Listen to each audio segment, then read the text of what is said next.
ಶರಣ್ರಿಪ್ಪ ಎಲ್ರು ಹೆಂಗಿದಿರಿ ಆರಾಮಿದಿರಿ ಅಂತ ಅನ್ಕೊಂತ ನೋಡ್ರಿ. Welcome back to Samma daily vlogs YouTube channel. And ನನ್ನ ಚಾನಲ್ ನ ಇನ್ನುವರೆಗೂ ಯಾರು ಸಬ್ಸ್ಕ್ರೈಬ್ ಮಾಡಿಲ್ಲ ಸಬ್ಸ್ಕ್ರೈಬ್ ಮಾಡಿ, ಹಾಗೆ ಪಕ್ಕದಲ್ಲೇ ಕಂತ ಬೆಲ್ ಬಟನ್ ಕ್ಲಿಕ್ ಮಾಡಿ. ಸೊ ಈ ವಿಡಿಯೋ ನಿಮ್ಗೆ ಇಷ್ಟ ಆದ್ರೆ ಚಂದೊಂದು ಲೈಕ್ ಮಾಡಿ. ನಮ್ಗೆ ಗೌರವ ಕೊಡದವರ ಬಗ್ಗೆ ಯೋಚಿಸುತ್ತಾ ಕಾಲ ಕಳೆಯುವಷ್ಟು ಬದುಕು ದೊಡ್ಡದಲ್ಲ. ಅದೇ ಸಮಯವನ್ನ ನಮ್ಮನ್ನು ಪ್ರೀತಿಸುವವರೊಂದಿಗೆ ಕಳೆದು ನಿರಾಳರಾಗೋಣ. ಸೊ ಇವತ್ತಿನ ಒಂದು ಬ್ಲಾಗ್ ಅಲ್ಲಿ ನಾನು ನಿಮ್ಗೆ ಮನೆಯಲ್ಲೇ ನಾವು ಸ್ನಾನಕ್ಕೆ ಯೂಸ್ ಮಾಡ್ತೀವಲ್ಲ ಸೋಪ್ಸು, ಆ ಸೋಪ್ನ ಯಾವ ರೀತಿ ಮಾಡೋದು ಅಂತ ತೋರಿಸ್ಕೊಡ್ತೀನಿ. ಸೊ ಆ ಸೋಪ್ನ ಯಾವ ರೀತಿ ಮಾಡಬೇಕು, ಅದಕ್ಕೆ ಏನೇನು ಮಟೀರಿಯಲ್ಸ್ ಬೇಕು ಅದನ್ನೆಲ್ಲ ನೀವು ತಿಳ್ಕೊಬೇಕಾ. ಸೊ ಹೋಮ್ ಮೇಡ್ ಸೋಪ್ನ ಹೇಗೆ ಮಾಡೋದು ಅಂತ ತಿಳ್ಕೊಳ್ಳೋದಕ್ಕೆ ನನ್ನ ವಿಡಿಯೋನ ನೀವು ಸ್ಕಿಪ್ ಮಾಡದೆ ಕಂಟಿನ್ಯೂಸ್ ಆಗಿ ನೋಡಿ. ಮಾರುಕಟ್ಟೆಯಲ್ಲಿ ಅನೇಕ ರೀತಿಯ ಸೋಪ್ಗಳು ಸಿಗ್ತವೆ, ಬಟ್ ಅದನ್ನೆಲ್ಲ ಬಿಟ್ಟು ನಾವು ಮನೆಯಲ್ಲೇ ನೈಸರ್ಗಿಕವಾಗಿ ಸೋಪನ್ನ ಬಳಸಿ ಯೂಸ್ ಮಾಡಿದ್ರೆ ತುಂಬಾನೇ ಒಳ್ಳೆಯದು. ಸೊ ಇವಾಗ ನೀವು ನೋಡ್ತಿದ್ದೀರಲ್ಲ, ಇದು ಸೋಪ್ ಬೇಸ್ ಅಂತ ಆನ್ಲೈನ್ ಅಲ್ಲಿ ನಿಮ್ಗೆ ಅವೈಲೇಬಲ್ ಇದೆ, ಮೀಶೋ ಅಲ್ಲೂ ಕೂಡ ಅವೈಲೇಬಲ್ ಇದೆ ಇದು ನಿಮ್ಗೆ. ನಾನು ಇದನ್ನ ಮೀಶೋ ಇಂದ ತರಿಸ್ಕೊಂಡಿದ್ದು.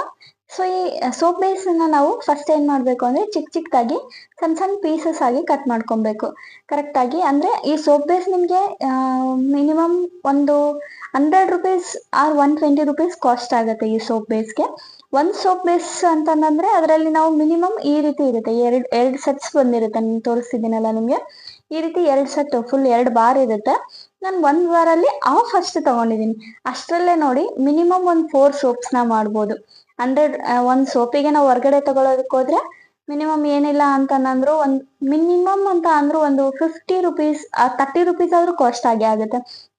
ಬಟ್ ಅದೆಲ್ಲದಕ್ಕಿಂತ ನಾವು ಈ ರೀತಿ ಒಂದು ಸೋಪ್ ಬೇಸ್ನ ಪರ್ಚೇಸ್ ಮಾಡ್ಕೊಂಡು ನಾವು ನಮಗ್ ಬೇಕಾದ ಫ್ಲೇವರ್ ಅಲ್ಲಿ ಸೋಪ್ನ ನೈಸರ್ಗಿಕವಾಗಿ ಯಾವುದೇ ಕೆಮಿಕಲ್ ಯೂಸ್ ಮಾಡದೆ ಸೋಪ್ನ ಮಾಡ್ಕೊಳ್ಳೋದ್ರಿಂದ ನಮ್ಮ ಆರೋಗ್ಯಕ್ಕೆ ತುಂಬಾನೇ ಒಳ್ಳೇದು. ನಮ್ಮ ತ್ವಚೆನೂ ಕೂಡ ಕಾಂತಿಯುತವಾಗುತ್ತೆ.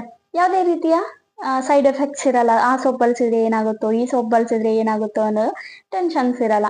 ಇದನ್ನ ಬಳಸೋದ್ರಿಂದ ಯಾವುದೇ ರೀತಿ ಸೈಡ್ ಎಫೆಕ್ಟ್ಸ್ ಇಲ್ಲದೆ ನಮ್ಮ ಸ್ಕಿನ್ ಕೂಡ ಚೆನ್ನಾಗಾಗತ್ತೆ. ಸೊ ಹಾಗಾಗಿ ಈ ಸೋಪ್ ಬೇಸ್ ನ ಯೂಸ್ ಮಾಡಿ ನಾನು ಸೋಪ್ ಮನೆಯಲ್ಲೇ ಮಾಡ್ಕೊಂತೀನಿ. ಇದನ್ನ ಈಗ ಚಿಕ್ಕದಾಗಿ ಕಟ್ ಮಾಡ್ಕೊಂಡಿದೀವಲ್ಲ, ಅವಾಗ ನೆಕ್ಸ್ಟ್ ಏನ್ ಮಾಡ್ಬೇಕಂದ್ರೆ ಒಂದು ಸ್ಟವ್ ಮೇಲೆ ಒಂದು ಕಡಾಯಿ ಅಥವಾ ಒಂದು ದೊಡ್ಡದಾದ ಪಾತ್ರೆ ಇಟ್ಟು ಅದರಲ್ಲಿ ನೀರು ಇಟ್ಕೊಬೇಕು.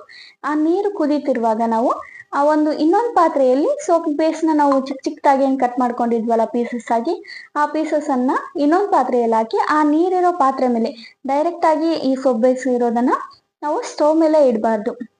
ಅದನ್ನ ನಾವು ನೀರಿರೋ ಪಾತ್ರೆಗೆ ಇಟ್ಟು ಚೆನ್ನಾಗಿ ಅದನ್ನ ಕರಗಿಸ್ಕೊಂಡು ಅದೇ ರೀತಿ ನಿಮ್ಗೆ ಸೋಪ್ ಏನಿರ್ತಾವಲ್ಲ ಮಾಡೋದಕ್ಕೆ ನಿಮ್ಗೆ ಸಿಗುತ್ತೆ, ಮಡ್ಸ್ ಅಂತ ಸಿಗುತ್ತೆ ಅದು. ಬಟ್ ನಾನು ಅದನ್ನ ಪರ್ಚೇಸ್ ಮಾಡಿದ್ದಿಲ್ಲ, ಮನೇಲೆ ಬೌಲ್ ಯೂಸ್ ಮಾಡ್ಕೊಂಡು ಮಾಡಿದ್ದೆ. ನಿಮ್ಗೆ ಯಾವ್ಯಾವ ಫ್ಲೇವರ್ ಬೇಕು ಈ ರೀತಿ ಫ್ಲೇವರ್ಸ್ ನ ಚೂಸ್ ಮಾಡ್ಕೋಬೇಕು. ನಾನು ಪಪಾಯ ಮಾಡಿದ್ದೀನಿ, ಗ್ರಾಮ್ ಫ್ಲೋರ್ ಮಾಡಿದ್ದೀನಿ, ಅದೇ ರೀತಿ ಅರಿಶಿಣದಿಂದ ಮಾಡಿದ್ದೀನಿ.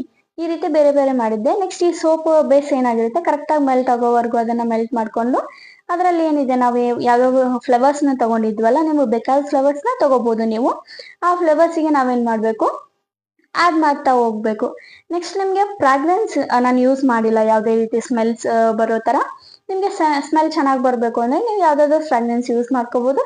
ಇಲ್ಲ ನಮಗೆ ಫ್ರಾಗ್ರೆನ್ಸ್ ನ್ಯಾಚುರಲ್ ಆಗೇ ಬೇಕು ಅಂತ ಅಂದ್ರೆ ಜಾಸ್ಮಿನ್ ಫ್ಲವರ್ಸ್ ಇರುತ್ತಲ್ಲ, ಆ ಜಾಸ್ಮಿನ್ ಫ್ಲವರ್ಸ್ ನ ನೀವು ಇದಕ್ಕೆ ಚೆನ್ನಾಗಿ ಅದ್ರದ್ದು ರಸ ತೆಗೆದ್ಬಿಟ್ಟು ಆ ರಸನ ನೀವು ಆಡ್ ಮಾಡ್ಕೊಳ್ಳೋದ್ರಿಂದ ನಿಮ್ಗೆ ಜಾಸ್ಮಿನ್ ಫ್ಲವರ್ ಫ್ರಾಗ್ರೆನ್ಸ್ ಸಿಗುತ್ತೆ. ಈ ರೀತಿ ಬೇರೆ ಬೇರೆ ನಿಮ್ಗೆ ಯಾವ್ದು ಫ್ರೂಟ್ಸ್ ಫ್ರಾಗ್ರೆನ್ಸ್ ಇಷ್ಟನಾ, ಯಾವ ಫ್ರಾಗ್ರೆನ್ಸ್ ಇಷ್ಟ ಅದನ್ನ ಕರೆಕ್ಟ್ ಆಗಿ ರಸ ಮಾಡ್ಕೊಂಡು ಸ್ವಲ್ಪ ಆಡ್ ಮಾಡ್ಕೊಂಡ್ರೆ ಅದರದ್ದು ನಿಮ್ಗೆ ಸ್ಮೆಲ್ ಫ್ರಾಗ್ರೆನ್ಸ್ ಬರುತ್ತೆ.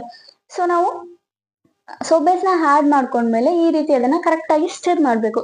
ಯಾವುದೇ ರೀತಿ ಗಂಟುಗಳು ಇರಬಾರ್ದು. ಆ ರೀತಿ ಚೆನ್ನಾಗಿ ಅದನ್ನ ಸ್ಟಿರ್ ಮಾಡ್ಕೊಂಡು ಸ್ವಲ್ಪ ಹೊತ್ತು ಆರೋದಿಕ್ ಬಿಡ್ಬೇಕು.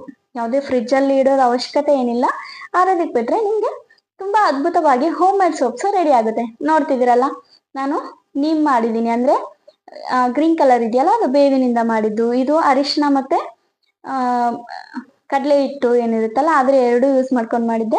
ನನಗೆ ಅರಿಶಿನ ಮತ್ತೆ ಕಡಲೆ ಹಿಟ್ಟು ಫ್ಲೇವರ್ ತುಂಬಾ ಇಷ್ಟ. ಸೊ ಹಾಗಾಗಿ ನಾನು ಅದೇ ಸೋಪ್ನ 2 ಮಾಡ್ಕೊಂಡಿದ್ದೆ.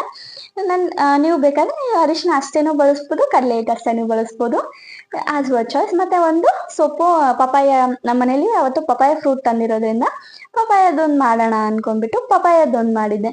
ಸೊ ಎಷ್ಟು ಚೆನ್ನಾಗಿ ಬಂದಿದೆ ಸೋಪ್ ಅಂತ ಅಂದ್ರೆ ತುಂಬಾನೇ ಚೆನ್ನಾಗಿ ಆಗುತ್ತೆ. Thank you for watching.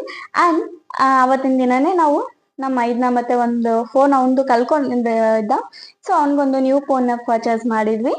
So ಇಲ್ಲಿಗೆ ಈ ಸೋಪ್ ಬೇಸ್ನ ಯಾವ ರೀತಿ ತಗೊಂಡು ಯಾವ ರೀತಿ ಸೋಪ್ ಮಾಡೋದು ಅಂತ ನೋಡಿದ್ವಿ. Thanks for watching. ಮುಂದಿನ ವಿಡಿಯೋದಲ್ಲಿ ಮತ್ತೆ ಸಿಗೋಣ.